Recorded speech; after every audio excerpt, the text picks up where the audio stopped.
All right.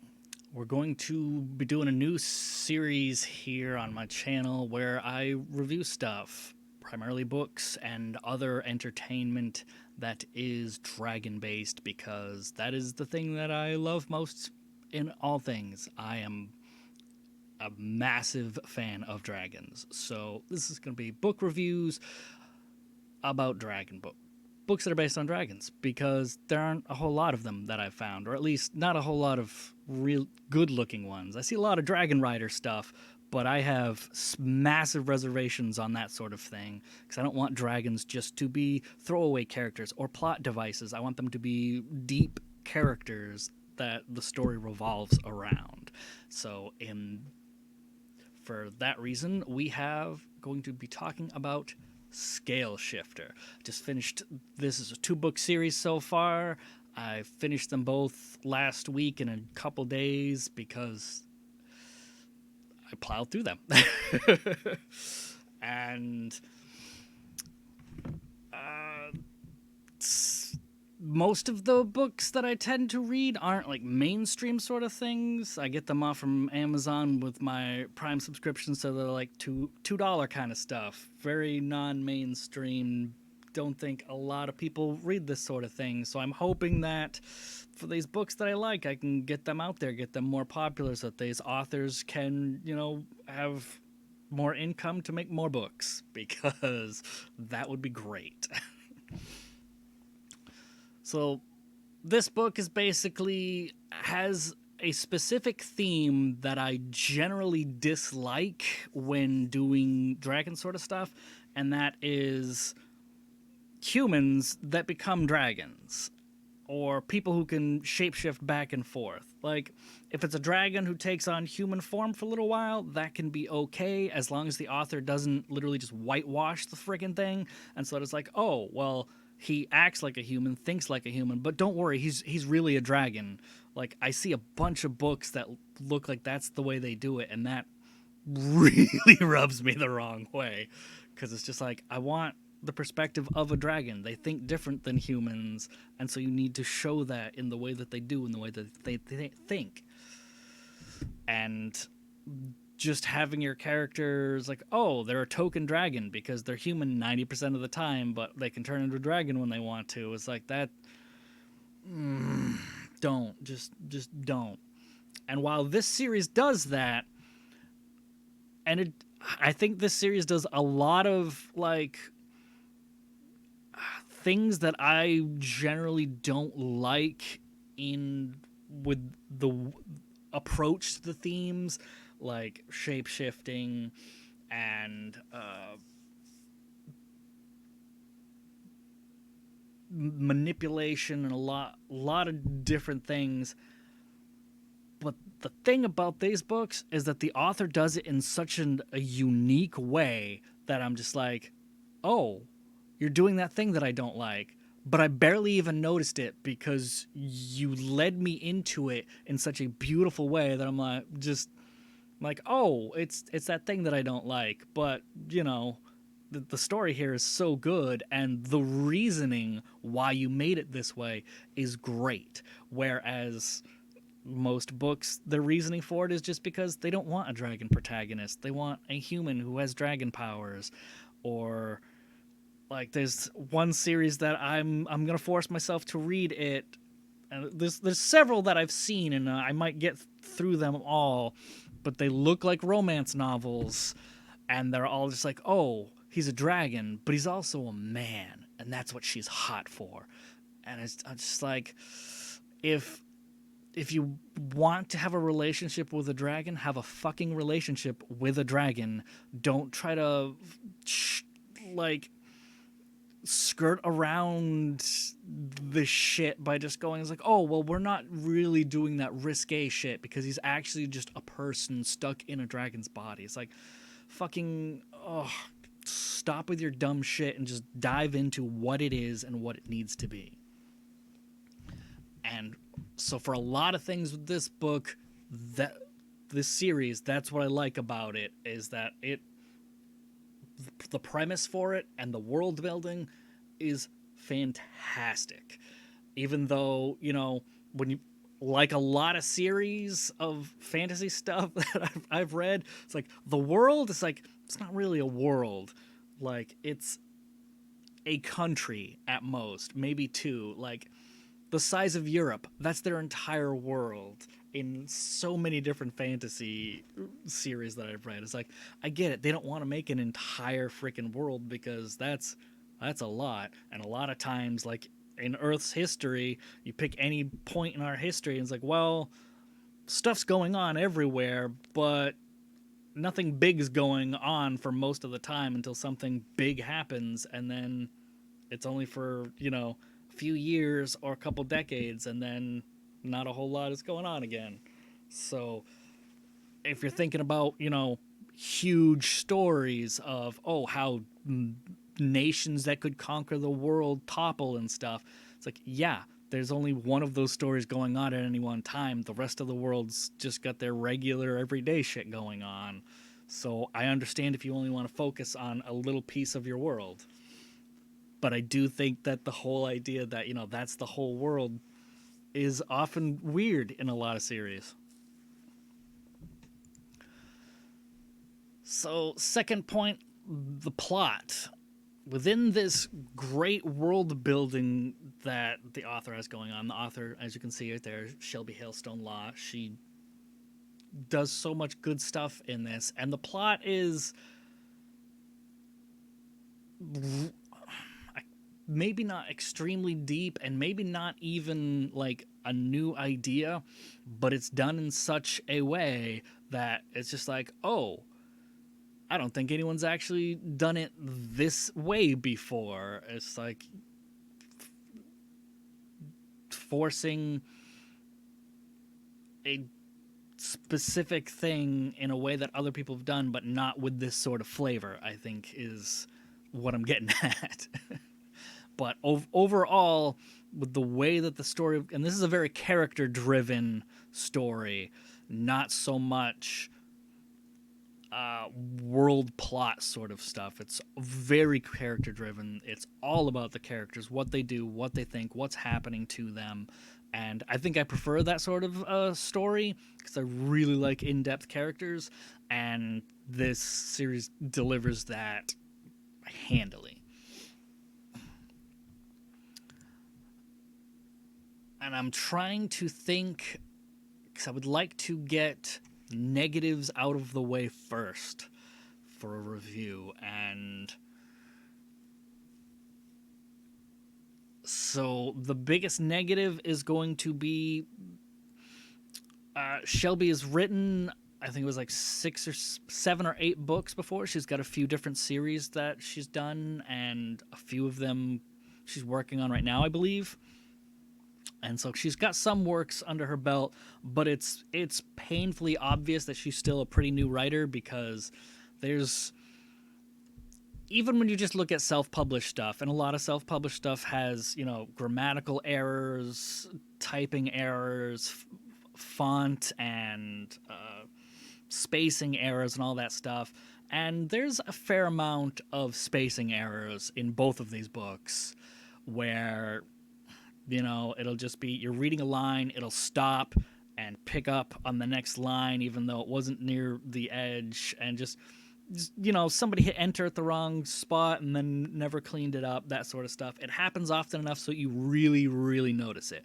But other than that, there's not a whole lot of mistakes. There was one mistake in the first book where a specific character called another character by a name that they did not know of that character, and nothing happened with it. So it was obviously just a typing error that whoever was typing this up wrote the wrong character name. It was their, their secret name, their real name, not the name that they had given this character. So this character would not have known that name.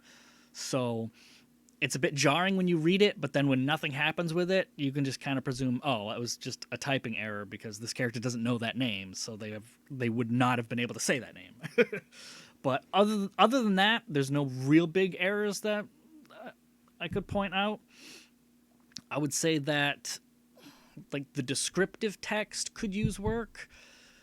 Like it's good, but it could be a lot better. There could be like these books could easily be 10, 15, 20% longer, bigger word count, just by describing stuff more often.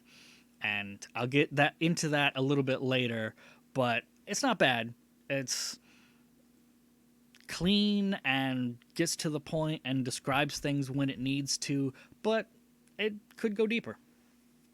And I hope that she'll work on that as she progresses, because it would just add more to these stories. And so that's pretty much the biggest negatives. Everything else is, other than, it's a self-published small time. It's hard to say how big books are when I'm reading them on my Kindle, because page count doesn't really mean anything unless you're used to like Kindle size page counts, and even then they can vary with fonts and everything. So, and even if I said, it took me 8 hours to read this book, it's like, well, some people read at different speeds, so. But I do believe by and large most of the books that I read are on the smaller side, because they're not mainstream, they're self-published stuff, so that they're pretty small books, and these definitely fit into that category of their small books. I plowed through 2 of them in 5 days, I think. And that's on the days that I was working, not even on a weekend or anything. So yeah, they're pretty short, but I'm kind of used to that. I read a lot of short books because it's the only way I can find good dragon stories. So, as a wrap up for a base level review, I would say if you like dragons and you like character driven stories and themes of family and finding your place with others and acceptance and going through really hard times, then this could easily be something you would love. Because she, on her website, she has here that it's great for ages 14 plus. The main character is 14 years old at the start of the story. And the beginning of the story is pretty dark.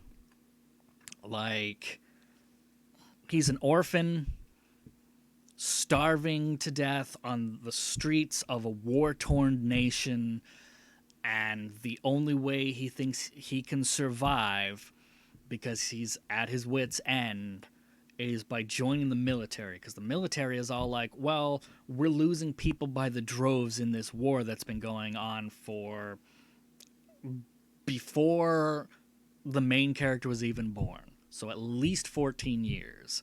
And so they're digging deep into their own populace for recruits to drive into this meat grinder of a war.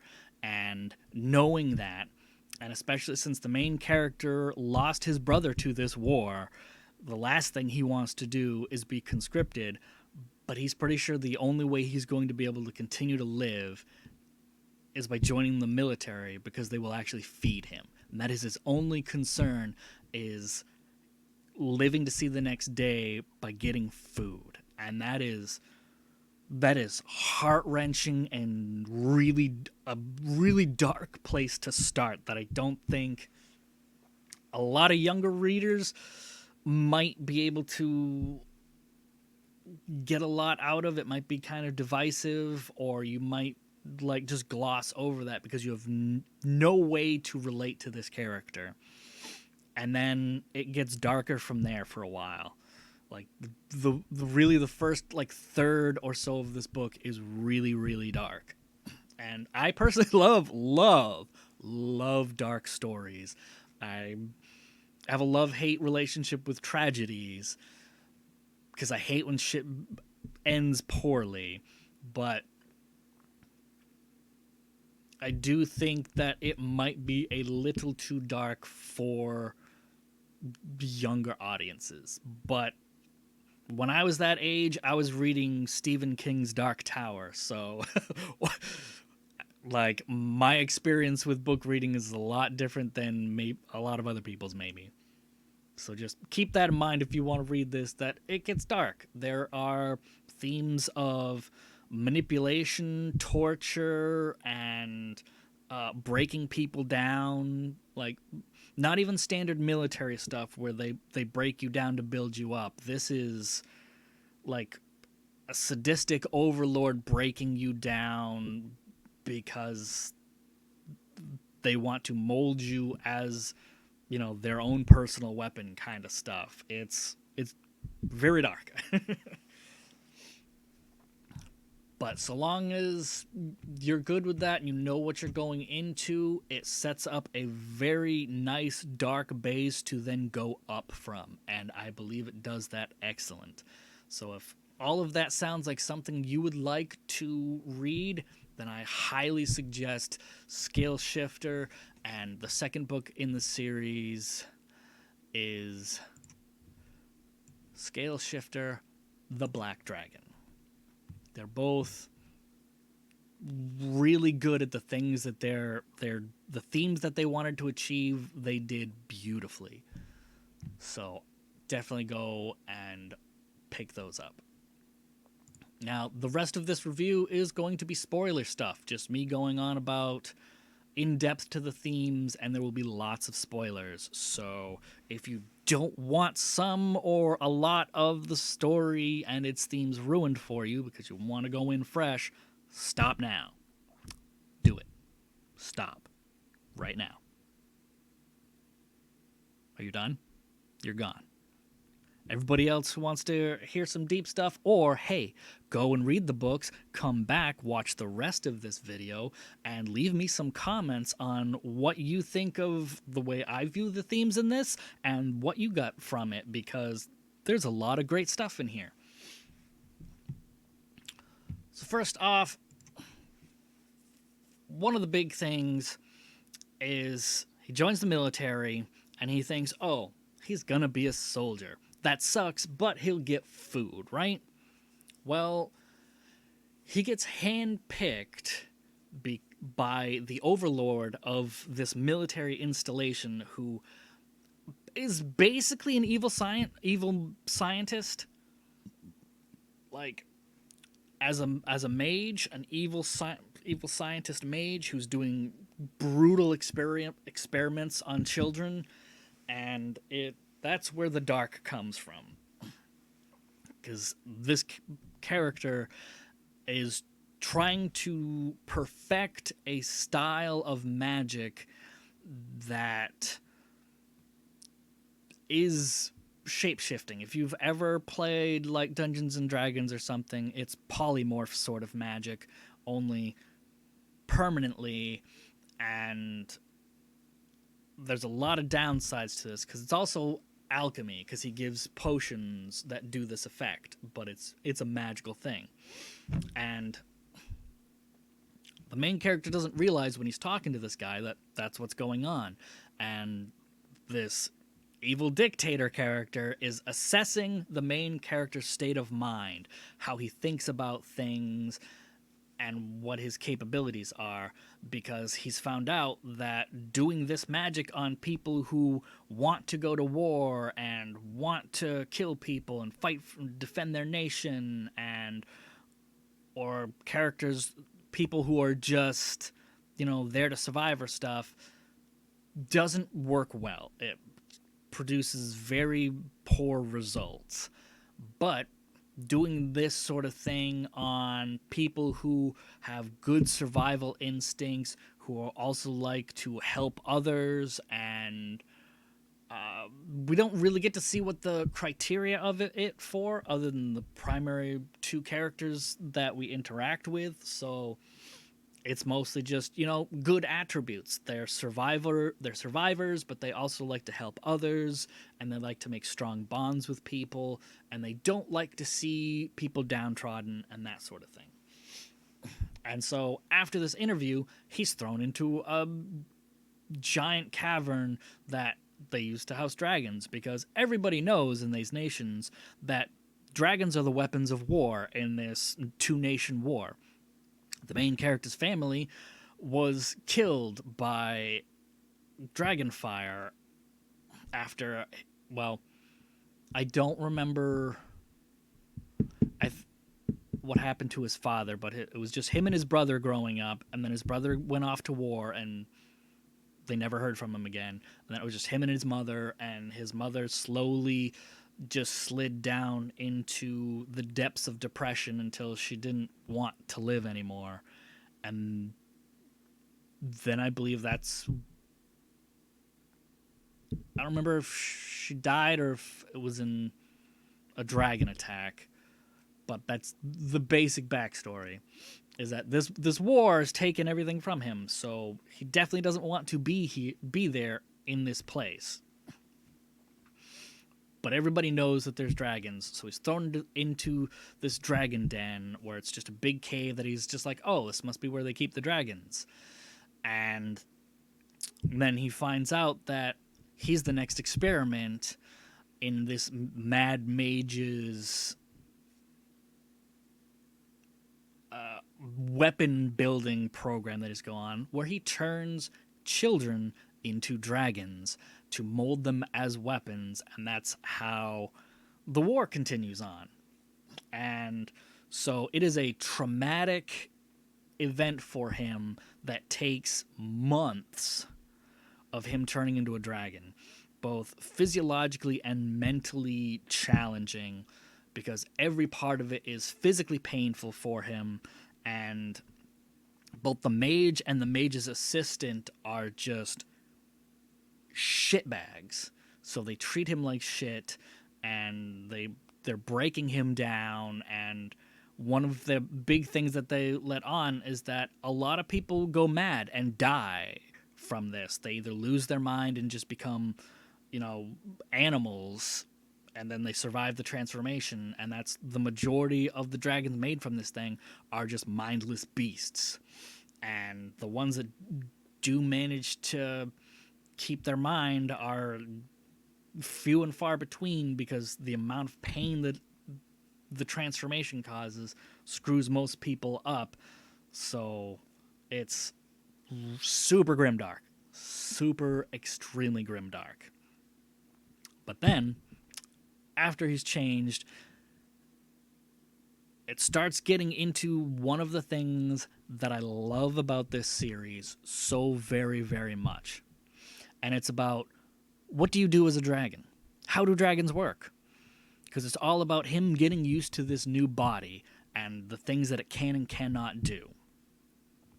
And in the realm of being stuck in this cave, and eventually he does a few things to get himself in trouble, because he's finding out that having turned into a dragon, he's unable to keep his head down, because he's always like, the reason why he's a survivor is because he's kept his head down. He doesn't get into trouble.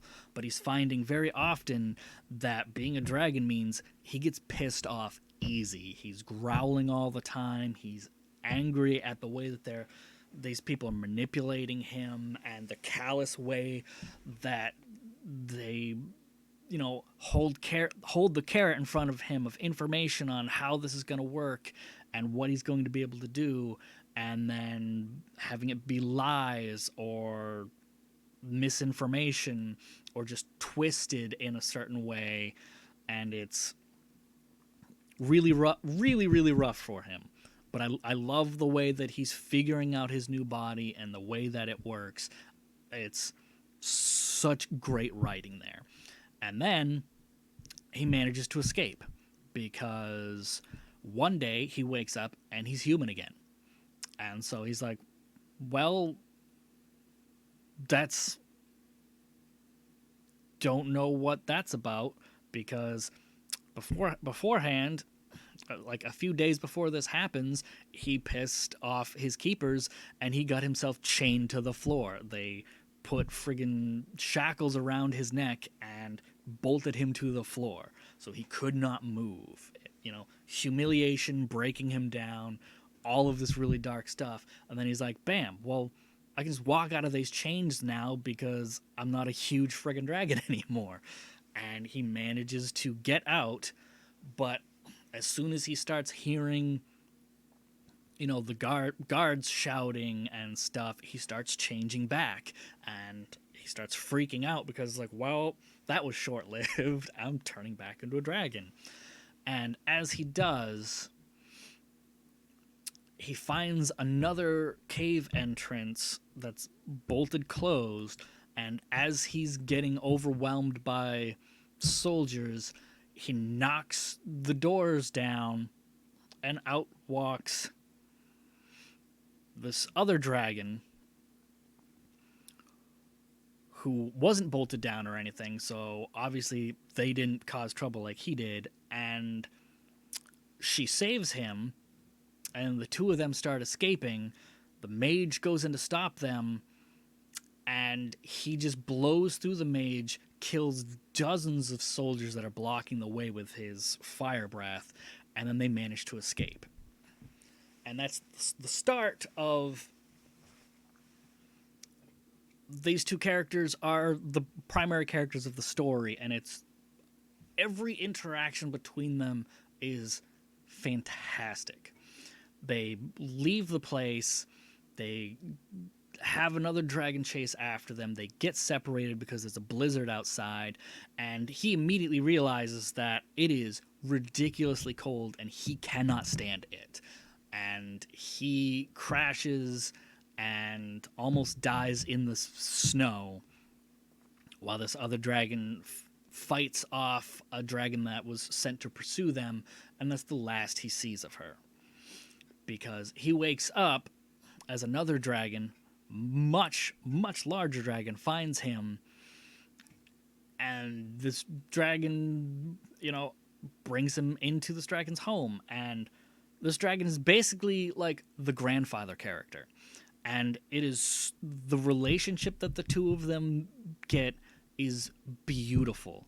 Like, this lost, abused child who finds an adult who cares for them and is just unabashedly open to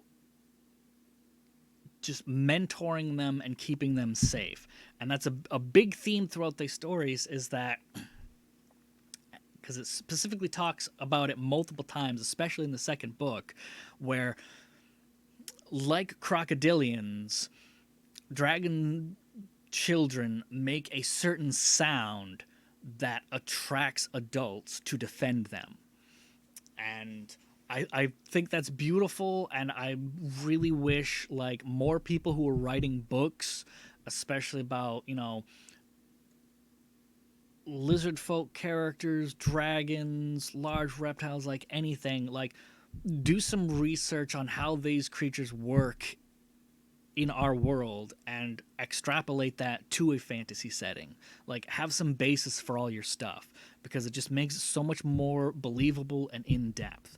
Because I absolutely love that she added this bit where it's like, yes, young dragons make this sound that causes adults mental trauma if they do not help.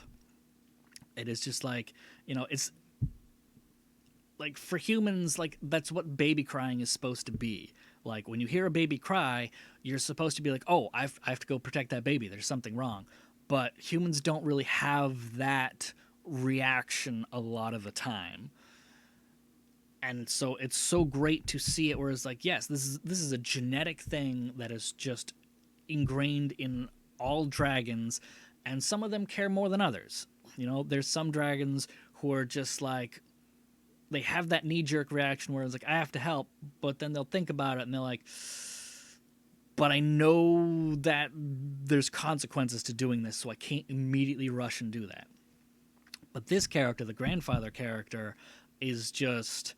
from the first moment they met, he's just like, well, you're a youngster and I help youngsters. That's sort of my job. I mean, I've got multiple kids of my own that have already gone off and they have kids of their own now, and I always just help wherever I can. And his attitude of just like, what am I supposed to do? Not help you? That's literally inconceivable to him, and I adore that. It is fan friggin' tastic. I love the idea that it's just a character who cannot even conceive of not helping those in need.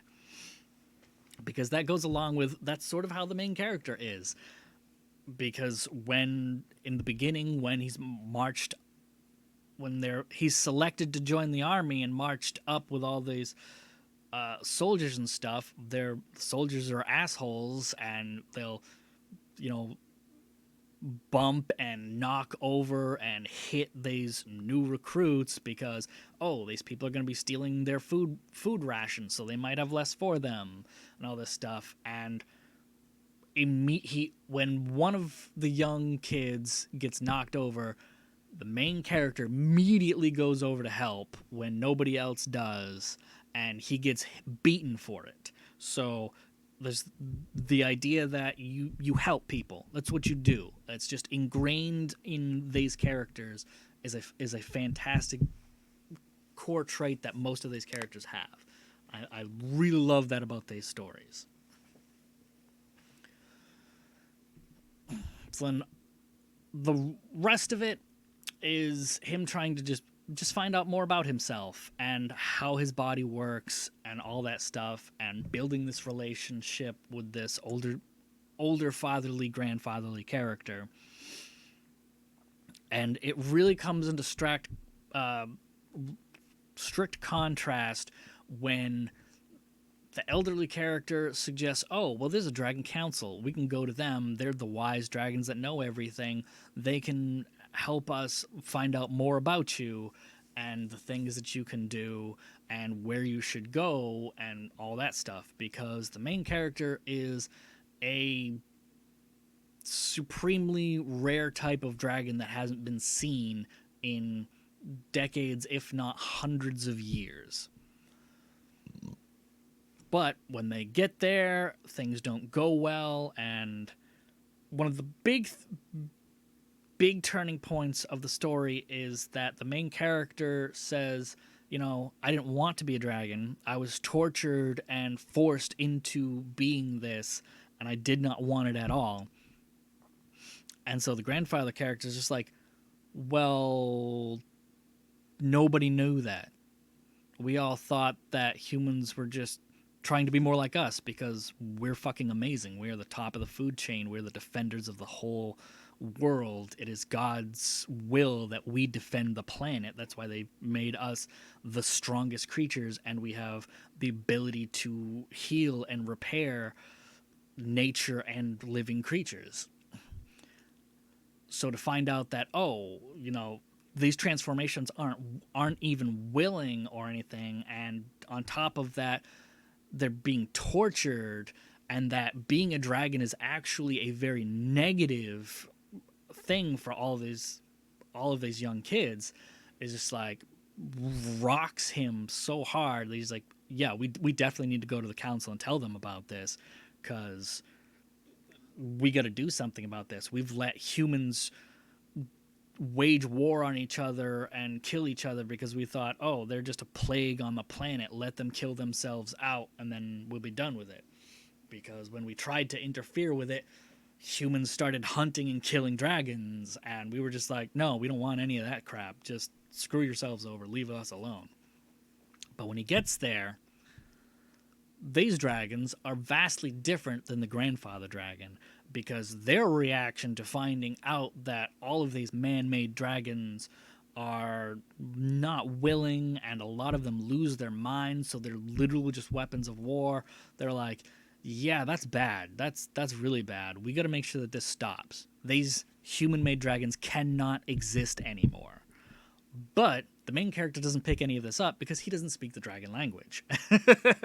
So it doesn't get revealed to him till much later that that's pretty much the council's initial reaction to his existence.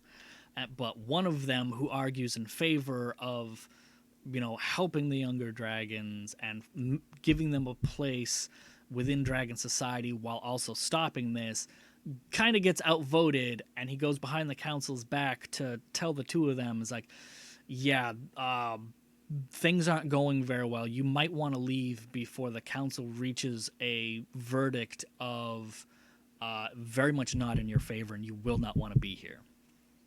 So they go back, and it's just like that was their one hope of finding, a reason to be there and find out why the main character is how they are and what their future is going to be like. Instead, it's just nothingness. And when they get back, they are immediately set upon by the army and almost captured. And that sets the tone of he might have escaped, but he can't get away. And the mage sends out spells to find him, and he appears in fires and reflections and stuff, talking to the main character. And they find out later that these are tracking spells that if you reply to them, he will immediately know where you are. And so he's like, well, it's a good thing I was ignoring him completely because I don't want anything to do with that asshole. So it's a great thing because you could see the story just breaking off and going, oh, well, this is his life with dragons now. But no, he has to find out a way to deal with this problem because he has power now, and he has at least one friend who also wants to stop this, and he gets introduced to one of the grandfather's kids and their family, and they all become quick friends because his daughter has the same outlook he does of just, yeah, we gotta help everybody because that's what you do. And so the main character's like, well, we have power now, at least a little bit. Can't just sit idly by and do nothing while people are being tortured, but I don't know what to do about it. And that's basically all the stuff that happens in the first book. So the themes of willingness to help are there specifically for this family and the one other dragon of the council. But I like that it's not, a sort of thing like, oh, well, all species of this race have this mentality and that sort of thing. Because a lot of fantasy stuff sort of dips into that a lot because it's just the easiest thing. I mean, why does tabletop RPGs have to have 20, 30, 50 different races if you're not going to just racially profile all of them to make them different than humans? And it's really hard to make individuals when you have that sort of a mentality going on. The second book, I think, gets even deeper into what being a dragon is and dragon society, which I adore in this series. Just figuring out the way that the dragons have their society put together, how they interact with each other, and how they view the world and all the creatures in it are fantastic. Because she gets captured after she escapes with the character from the first book. Because the second book is all about her journey. She gets captured, brought back, and brutally tortured for trying to escape. And the jackass mage just tells her, it's like, well, you have to be punished for trying to escape. But I didn't want you. I wanted him. And you helped him get away. I would rather have him than you. Because he's just better than you are. He's more interesting. He's just everything that I want. Whereas you're a consolation prize. And so because he's gone, you'll have to take on his punishment too. So this asshole just breaks her down in a way to make her hate the only person that even tried to help her. And the main character was even like, one of the first things he asked the grandfather character when he was saved is, did you see the other dragon and what happened to her? I want her to be safe. That was one of his first reactions. So then she gets fed all of this crap and tortured, and then after a few weeks of that sort of thing, she's given a secret mission where she has to go to this island where there's a whole bunch of dragons, because dragons have almost not been seen by human eyes. Real natural dragons have not been seen by human eyes in a long time. So to find that there's just a place with a bunch of them, that is big breakthrough. And it's because a bunch of scouts followed the main character of the first book to the Dragon Council. Her mission is to go to this island where the Dragon Council is and try to recover the main character from the first book. Try to convince him to go back with her to the military installation. Which, when you hear that, is like, well, there's no way. Why would anybody ever go back to a place where they were tortured and manipulated and broken down? And so she goes through all of these training things of all the different ways that she can try to, convince him to come back. And one of them is to try and seduce him. And one of them is to try and, tell him that if he doesn't come back, she's going to get tortured more in his place. But then the final kicker is that this evil mage puts a magical time bomb inside her, and he says, this is going to erupt and kill you if you do not return here within a set amount of time. You'll know when your time gets short because the spell will start to activate. And that is their insurance that she needs to come back because he's the only person who can undo this magic. And so she's trained in how to fight other dragons and how to do warfare with a rider who beats her and stabs her and treats her as as an asshole would treat a livestock. Just beating her, never talks to her, does not acknowledge in any way that she is intelligent. Just when he wants something, he will either kick her or prod her with his lance. And so all of this stuff is just dehumanizing, breaking her down, and it is brutal stuff. But then she's eventually let go when she gets close to the island, and it is her job to go to the island alone, try to find the main character from the first book, and get him back. That is her mission. It's a very strange mission, though, because of the fact that she's already heard reports from the mage's assistant, who was training her on how to seduce the main character from the first book, when she said that the two of them, the main character in the first book and another dragon, were found not too far away from the military installation just 2 weeks ago, after they had already gone to this island and back. So it's kind of dubious if her actual mission is to find him and bring him back, or just to scout what this island of dragons is. She doesn't know.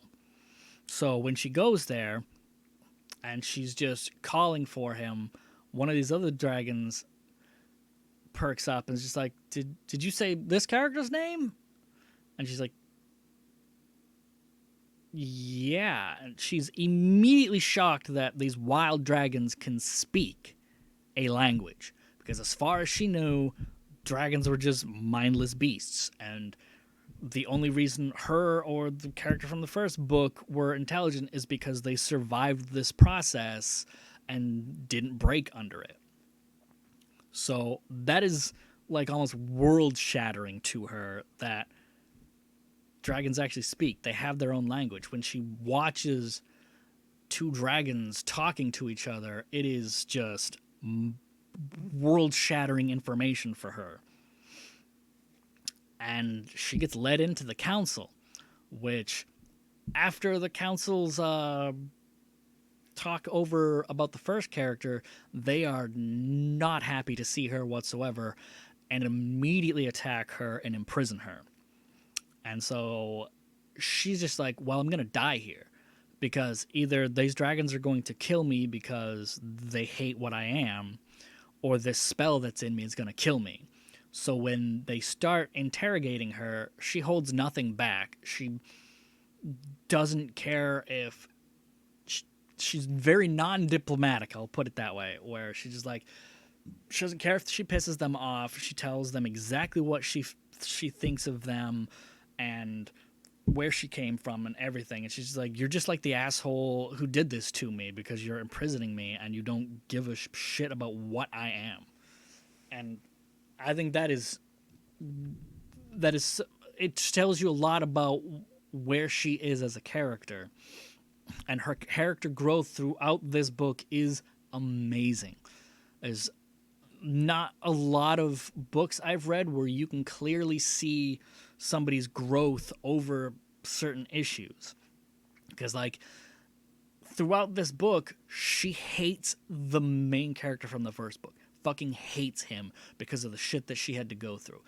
Even though after she gets captured by the dragons and the one dragon from the council that helped the other character escape comes and is nice to her and heals her and converses with her, she starts to understand that her hate for the other character is irrational, but she still can't get over it.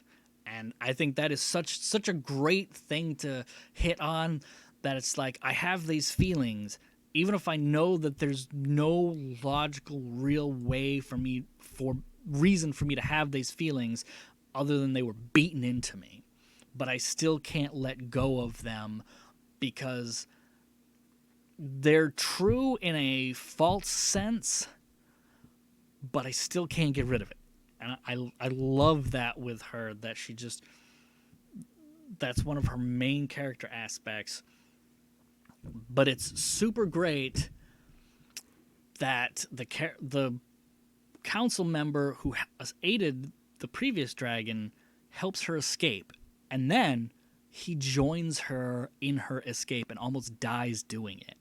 It gives such more depth to these characters other than, it's just a group of dragons who hate humanity and they're going to, eventually probably be the big bad guys because they can wipe out humanity and they still have tons of power at their back and all this stuff. So it's great to see him turn away from that and join her because he's like, well, I don't know what happened to the previous dragon who was here. He had some protection. She has nothing and nowhere to go once she's out of here. She's either going to go back to this terrible place or she's going to die in the wild because she has no idea how to survive. He also undoes the spell that is done on her because he's the most talented spell weaver they have, which is also great that he's got this history. And seeing the spell that was on her, he's like, this isn't normal magic. Like, humans don't have this kind of magic. I don't. This is a very corrupt, dark kind of spell work. And it kind of really concerns me that there's a human who can cast this sort of stuff on people. So he kind of goes with her to protect her so that she's not alone. He kind of goes with her to try and find out more about the human war that's going on, because this is all new information to these dragons, that there's apparently a supremely powerful mage who can do all of this crazy stuff that they had no clue about. And then the two of them start becoming friends, and her outlook on it is very interesting. I love that she's like, I can't trust him because I can't trust anybody. Because every time I've trusted somebody, it has ended badly for me. And so she keeps, every time he helps her and she helps him and they help each other and get out of stuff, she's like, he's a good ally. I can at least put myself out that far to call him an ally. and it's her struggle to accept somebody else as a person who has legitimate feelings of concern for her. That is, it's so great seeing her grow into that eventually she's just like, yeah, we're friends. Like, I've been struggling against it for a long time, but we're friends. And then the whole last half of the second book just digs super deep into what I supremely love about this whole series, that it's dotted throughout the first book, and in the first half of the second book there's a bunch of it, but it really starts showing up in the last half of the second book about dragon physiology and their culture and the way that they look at things, because eventually all of these dragons meet up. All of these characters get together, and just the way that they interact with each other and the way that they grow and mature from that and take in all this new information with each other is amazing. I adore this because I have not read many other books where it goes into what these characters are feeling, specifically with their belief systems and, you know, their outlook on life. Because this council member is just constantly like, we're the chosen by the gods to protect this world. That is our job. We are better than everybody else because we care more than everybody else, because we can heal and bring peace and all this stuff. And they cannot fathom why humans do the things that they do. And there's a specific part where she shoots him down repeatedly over this in a conversation they have, where she's just like, what the hell do you think humans are gonna do? Because earlier, when they were all together and conversing, the other main character brought up that, you know, he grew up in a war-torn area that is just fire blasted from dragons, and there's no hunting because all the animals are gone, scared off by dragons and dragon fire. There's no places of water left that could have fish to fish. There's no way for even humans who have the skills to get food and survive, because the land is just so ruined by this war. And so she brings that up. She's like, what do you expect humans to do? We can't feed ourselves. We can't fend for ourselves. We don't have fire breath. We don't have claws and fangs. We don't have all these things that you take for granted. What the hell did you expect us to do except join the military? That is our only option. Either that or we starve and die. And he's like just shaken by this information, because he's trying to think it out. It's like, humans are so weak and powerless, and if they destroy the only things that can sustain them, what would they do?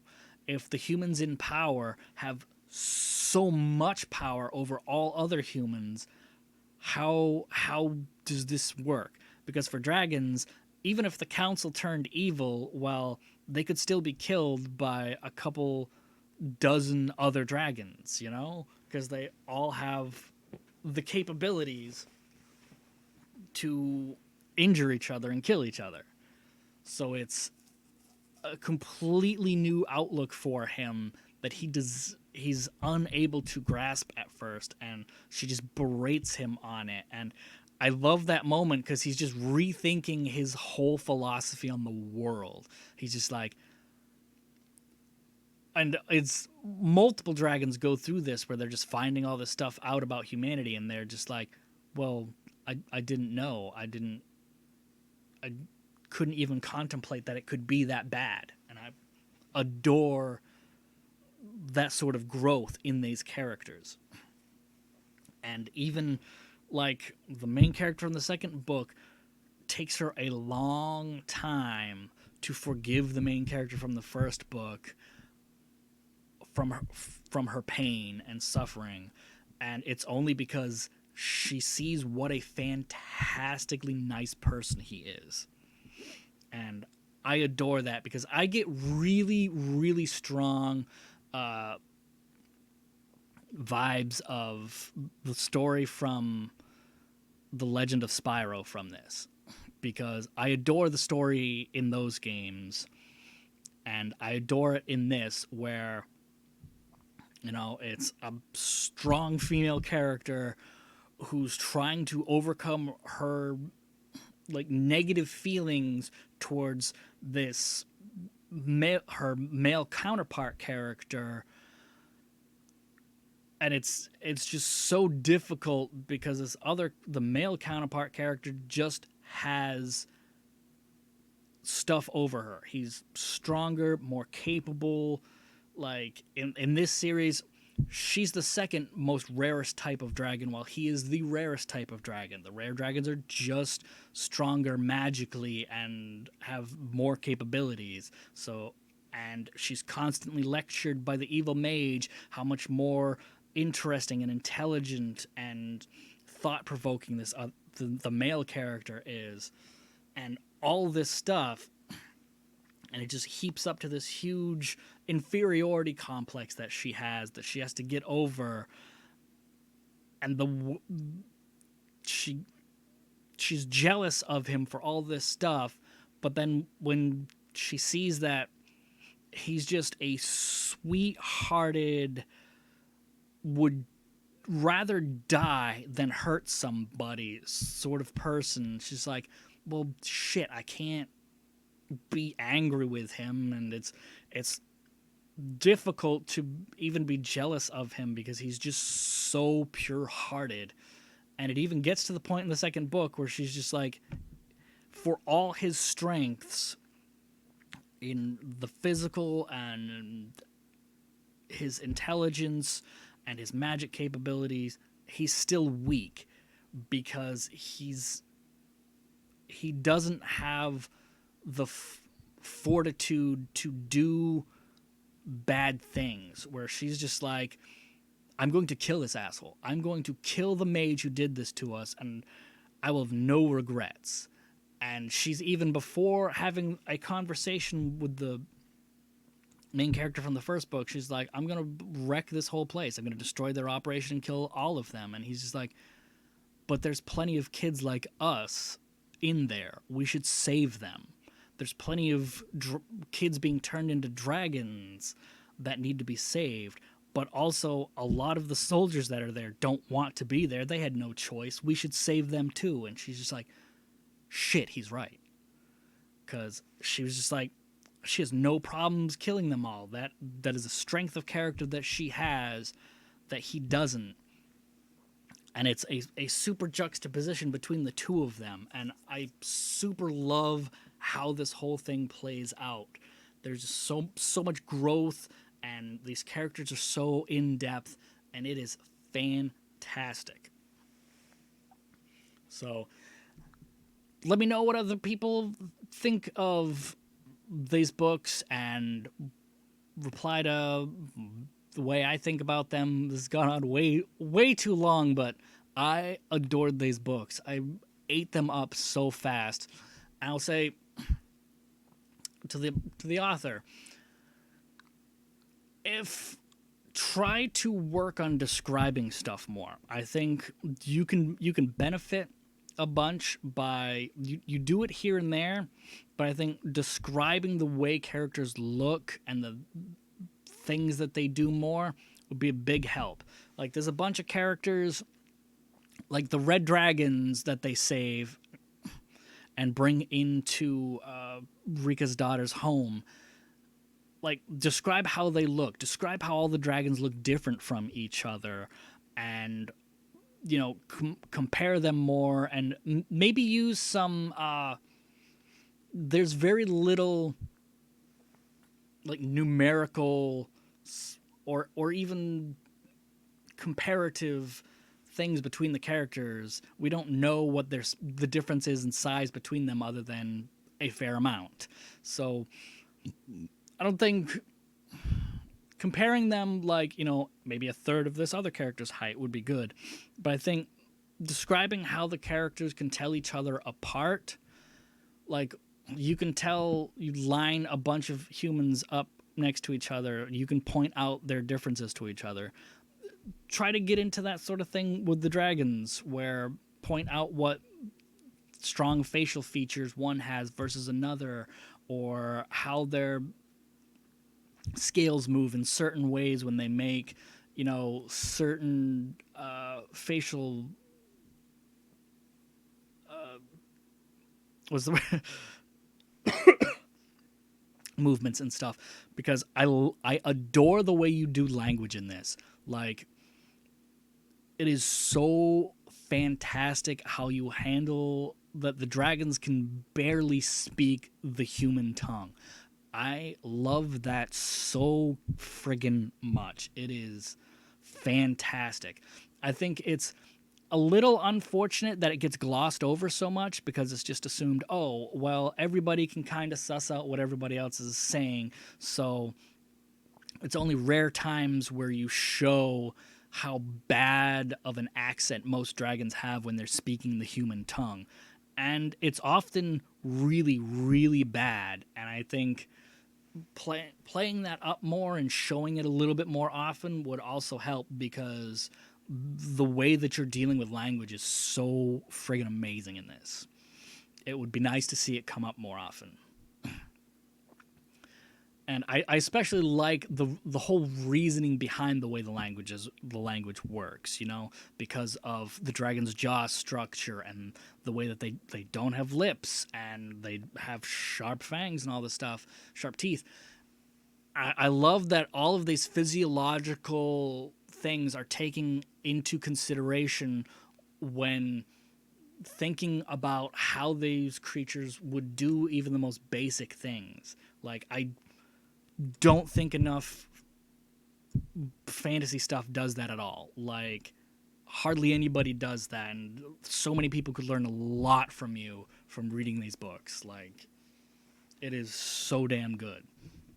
But also, like, going more in depth in that physiological stuff. I really hope in the next book you start going more in depth about, the two main characters often say, especially Zia, she's often commenting on body language, and she doesn't know what it means. And these are things that, as a dragon lover, I've thought about for years and years and years. I try to play a lot of tabletop RPGs, and like years ago, I started thinking, it's like, well, you can't ever play as dragons because they just don't have rules for that. But I like playing as lizard folk characters and kobolds, which are just like teeny tiny anthro dragons. And I started thinking, it's like, well, they have different jaw structures, so they're going to be speaking these languages different. And somebody was talking about how most, big mages are elves and stuff. And I just thought it would be hilarious if a lizard character or a kobold was talking in the dragon language together, and the reptilian character is just like, your accent is garbage. You sound terrible when speaking this language, because elves are all hoity-toity, pompous jackasses. And to have, like, a species that most people consider savages to just say that you sound like garbage when speaking something, it was just so hilarious to me and so apt that I was just like, that got me onto the whole thinking about all these physiological things, and to finally see them in a book is fantastic. I love it so much. I hope you will do more of it, that the dragon language shouldn't just be, the sounds that they're making, because I love that too, that it's a very a throaty sound sort of stuff, not like human languages are all about the way that we contort our mouths and lips to make sounds. It's like, well, dragons don't really have those kind of muscles so much, and they can't move, their lips like that. So how would they make a language? How would they what sounds would they do to make this language? And I love the way that you portray it here. It is so good. But it's also like, you would think that having less facial muscles to move stuff, well, they have additional limbs over humans, so body language could be a huge part of the way that they speak. And I really hope you'll include more of that in the next book, because it was really good seeing it in the second book, and there's more you can do with these themes, and I think that I really hope these books get big and get better, and a lot of people need to read this, because you're paving the way for this sort of thing of taking the physiological differences in creatures and, you know, just taking them to their logical conclusions of how these things would work in a realistic world. So I hope you will include more of all of that and more descriptions of the characters and how they're different from each other, and just like the way their scales move when they're doing specific things, the way their bodies can contort or do certain things, or the way that they achieve certain regular actions that humans do. Because you touch on this in the second book, where, you know, a certain head movement or tail flick is like, you know, indicates happiness or sadness or whatever. Because I watch, you know, a lot of reptile videos, and you can monitor some of the behaviors off from like monitor lizards, where, and some snakes to a lesser degree, of, you know, their tongue flicking out determines, you know, like their mood to some extent, where, you know, if they're just relaxed and in a good place and just trying to look for information, they have long tongue flicks just dragging in as much information as they can. Whereas if they're scared and reactive and stuff, they'll just do short little tongue flicks because they don't want to expose themselves as much. And I think stuff like that, just taking all of these physiological body language sort of things, is fantastic. And I really hope you'll like double down on that and just make it a big part of the story, especially since these kids are learning about these things. So as it goes on, they'll learn more and more, and introduce more and more of these things, and then they can look back. It's like, oh, well, I saw this character doing that move like days or months ago, and I didn't know what it means, but now I do.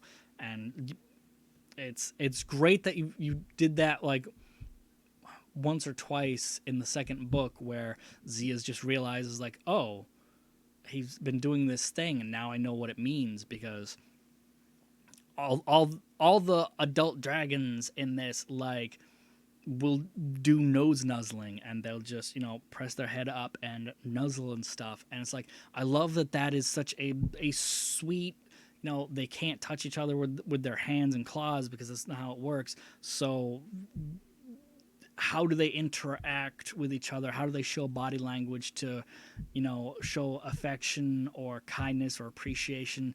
And I love how you're doing that, and I can't wait to see how much more there is to get into this. So yes, that is me gushing about these books for well over an hour. Hopefully some people can put up with watching this whole video, because I don't know if the rest of mine are going to be anywhere near this long, because I just loved these books so very, very much. So I hope the next one will come out this year, or maybe next year. Hope it's not too long,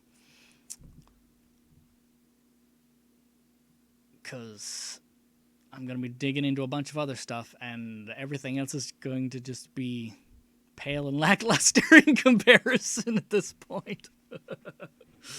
But we'll see. So that is all for Scaleshifter. Go out, get it, and enjoy it, and see it as the treasure that it is, even if it's rough around the edges. Goodbye.